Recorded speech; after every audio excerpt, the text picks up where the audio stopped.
In this video, guys, I'm comparing the Google Pixel 4a with the Motorola One 5G Ace. And if you like videos like these where I compare specs of smartphones, consider subscribing. But let's get into the video. Now, both of these devices compare very well to each other. They are both less than $400. The Pixel 4a is $350 unlocked. Motorola One 5G Ace is $400 unlocked. One advantage that the One 5G Ace has over the Pixel 4a right off the bat is the price point, because you can get this on prepaid and get it for $30 on Metro by T-Mobile. So that's one thing to consider. Another difference between these is that the Pixel 4a is a LTE device, while the Motorola Ace is obviously a 5G phone. So those are the two off the bat points I wanted to make. So overall size, the Pixel 4a is around 5.6 inches tall, 2.7 inches wide, 0.32 inches thick. The Motorola One 5G Ace is a way bigger device. It's 6.5 inches tall, 3 inches wide, 0.4 inches thick. Weight-wise, the Pixel 4a is a very lightweight device, just a little over 5 ounces, while the One 5G Ace kind of hefty at 6.5 ounces. Build quality is pretty much the same, glass front with the plastic back, plastic frame on both of these devices, but at this price point, it's perfectly okay. The Pixel 4a has a nano SIM card slot and also has an embedded eSIM, while the One 5G Ace only has a single nano SIM card slot, but it does have water repellent coating. Neither of these have any type of IP rating for dust and water resistance. Moving on to the screens, the Pixel 4a has a more manageable, smaller 5.8-inch OLED display.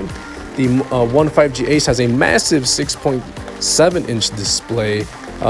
The Pixel 4a has a screen-to-body ratio at 83%. You got 85% on the One 5G Ace. And both of these have a 60 Hz display.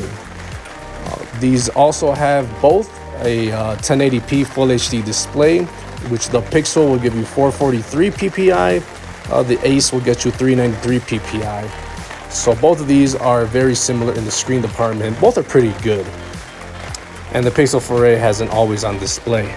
Now, moving on to the software, both of these devices are very, very similar. They run a stock version of Android or close to it.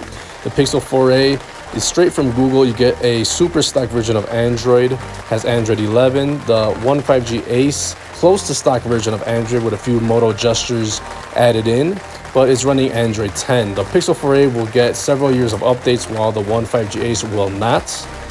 Chipset-wise, the 4a has a Snapdragon 730G processor, One 5G Ace 750G 5G processor. Both of these chipsets will run pretty much all the apps that are available in the Google Play Store. You won't see any real performance differences. Both of these are perfectly okay for handling most day-to-day activities. You know, you got your YouTube, your Netflix, your WhatsApp, your messaging, your light gaming. My personal favorites are Dead Trigger and Grand Theft Auto, and you know, a little bit of video editing here and there, and you know, Google Maps, for example. But both of these are perfectly okay. Neither of these are powerhouse chipsets. As for storage, the Pixel 4a comes with 128 gigs. And for the most part, the One 5G Ace, it comes in two models, but you'll also find most versions in a 128 gig internal storage as well. For the Ace, you'll also find it at 64 gigs as well. So just be careful on which model you get. Regardless, both of these have 6 gigs of RAM for the most part. And that's perfectly okay for running most apps in the background. But the One 5G Ace has a micro SD card slot, which the Pixel 4a does not.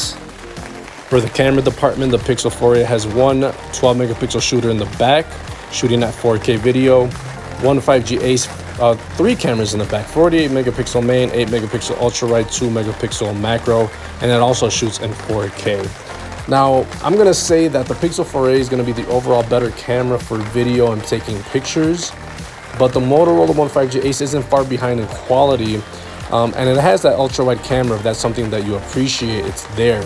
But for the most part, the One 5G Ace, the camera is not up to par overall compared to the Google Pixel 4a, and its low-light video is going to suck big time. As for the selfie camera, you got 8 megapixels on the Pixel 4a at 1080p, 16 megapixels on the One 5G Ace, also at 1080p. Both of these are very similar in quality. Both of these phones offer a headphone jack, which is a big win. And you got Bluetooth 5.0 on the 4A, 5.1 on the 15G Ace. Both of these versions of Bluetooth will happily connect to your wireless devices. Get your smartwatches, your smart bands, your wearables, your wireless headphones, and your wireless speakers, for example. Both of these phones feature NFC that's mostly used for payment services, and they both have the USB Type-C port for charging. Now for unlocking and security, they both have a fingerprint reader and they're both on the back. So very similar, reliable fingerprint reader on the back. Last but not least is the battery, and this is the one big disappointment of the Pixel 4a. Has a approximately 3100 milliamp battery, while the 15G Ace has a 5000 milliamp battery, which will last you up to 3 days of use. Both of these feature fast charging. You got 18 watts on the 4a, fast charging at 15 watts on the 15G Ace. So very disappointed in the Pixel 4a battery life. It's probably not even going to last you a day, while the 15G Ace will last you for a very, very long time. And that's one of the most important features in the smartphone is the battery life, and Pixel 4a fails, 15G Ace is a big winner. So after comparing the specs of both of these devices, what are my thoughts? And the one thing I gotta say is the overall better device is going to be the 15G Ace, and the value that it brings. It has a big battery, a big screen, it has 5G. The Pixel 4a is very weak in the battery department. Both of these phones are running almost the same type of software. They're both close to stock version of Android, especially the Pixel, obviously. But other than that, the Pixel 4a only offers better video and picture quality, has better camera overall. But the 15G Ace can take pretty good video as well and really good pictures if you're in the right light or outside. So other than that, I mean, the 15G Ace has a lot to offer. The Pixel 4a also has the scheduled updates, the fast updates. So that's something that you like. That might be something you'll look into with the Pixel 4a. But you know, it has a smaller screen, small battery life. It has no micro SD card slot. So yeah, I mean, you know, if you like taking video and you like a smaller screen, and you know, that's about it, the Pixel 4a is the phone for you. But if you like a smaller price, big battery, big screen, 5G, the 15G Ace has it. Overall better value is the 5G Ace. Well guys, thanks for watching. If you like this video, subscribe to my channel, and I'll see you in the next one. Peace.